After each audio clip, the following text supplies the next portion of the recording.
رحت عند لبان قديم بنشتري منه الزبادي بقالنا اكتر من 30 سنة وبيطلع تحفة.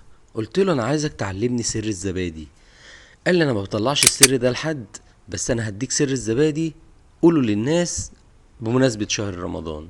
كل سنة وانتم طيبين. يلا بينا نشوف الورقة دي كان مكتوب فيها ايه. هنجيب كيلو لبن ونحطه على نار وتكون نار هادية، ونفضل نقلب فيه بالطريقة اللي انتوا شايفينها دي. ايدينا ما تتسابش من التقليب. قال لي تفضل تقلبه طول ما هو على النار وبدرجة حرارة متوسطة. فايدة التقليب ده لأنه بيطلع الدسم كله من اللبن، وتلاقي الزبادي مليان قشطة من على الوش كده.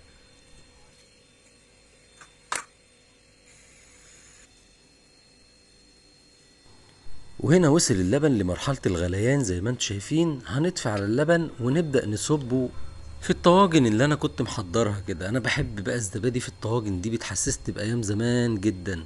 كان في واحد بيعدي بعربية زمان في الشارع بتاعنا بيبيعها في الطواجن دي.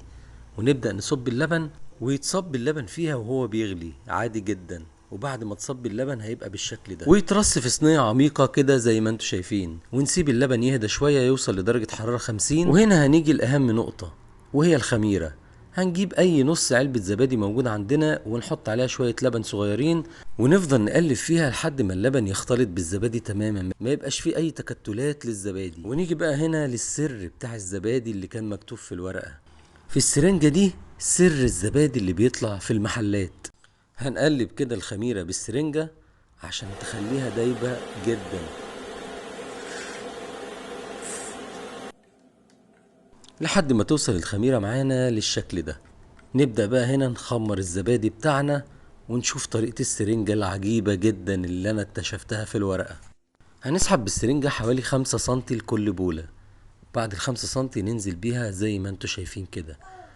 قوة الاندفاع اللي هتحصل دلوقتي هي السر اللي بتخلي الخميرة تتغلغل جوه علبة الزبادي، وبتخليه متماسك جدا وناعمة جدا علبة الزبادي.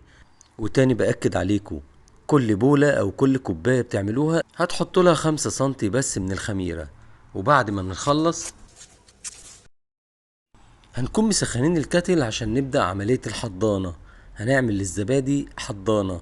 هنجيب الكاتل ونحط المية السخنة اللي بتغلي لحد نص الطواجن بالظبط، ما تعدوهاش نص الطواجن أبدا. وبقطعة قماش أو فوطة، ويستحسن تكون فوطة، نبدأ نغطي الزبادي بتاعنا كده لمدة 4 ساعات، ونبدأ نفتح عليه بعد ال4 ساعات. هتشوفوه بالشكل التحفة اللي انتوا شايفينه ده، متماسك جدا والقشطة عالية جدا على الزبادي، حاجة في منتهى الجمال. تبدأوا بقى تغلفوه وتدخلوه التلاجة بتاعتكم، وبالهنا والشفا على قلبكم. حاجة هتدعولي عليها والله. ما تنسوش تصلوا على النبي وتتابعوني وتدعوا لاخواتنا دعوة حلوة ربنا يفك كربهم. سلام.